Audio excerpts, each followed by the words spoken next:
Murloc. The so-called monster movies account for a big part of video content across Chinese streaming platforms. As many of you might know, Chinese censorship rules ban from the screen all things paranormal and supernatural. But local cinematographers have found a way out.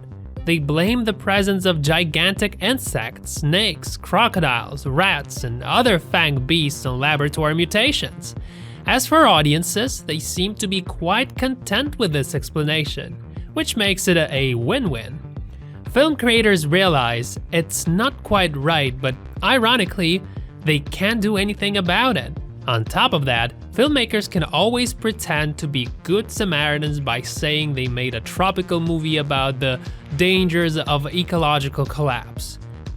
The Murloc creators, too, are using the environmental excuse.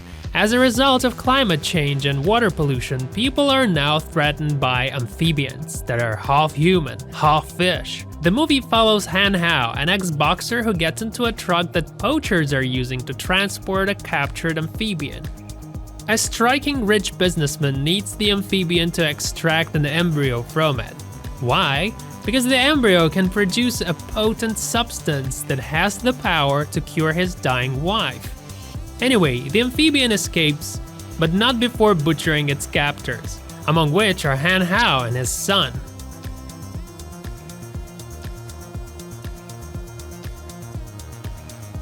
About 20 years ago, Western film studios were releasing trashy movies like that in dozens, and to be honest, Murloc looks like it was resurrected straight from that time period. The film has a rudimentary plot, devoid of unexpected twists or deep meaning. As for special effects, they look pretty cheap. At the same time, Murloc tries to appear a product of top-tier cinema. I mean, its creators worked hard to present the movie in the best possible light.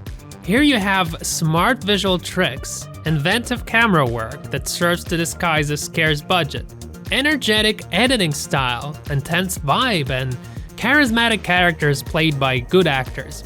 To add to this, the filmmakers truly want the audience to enjoy the movie, which is really important. Action is another thing that deserves praise. Murloc has no full-scale hand-to-hand fights or pursuits, except probably the final scene in which Louis Van's character strips to his waist and challenges a monster to fistfight. But what makes all the difference is how the monsters in the film are moving around. Their behavior is unpredictable and aggressive, which works great for spine-chilling action scenes and suspense effect. The main thing when sitting down to watch Murloc is not to expect too much. Remember that it's a basic low-budget B-movie that has all the flaws of this genre.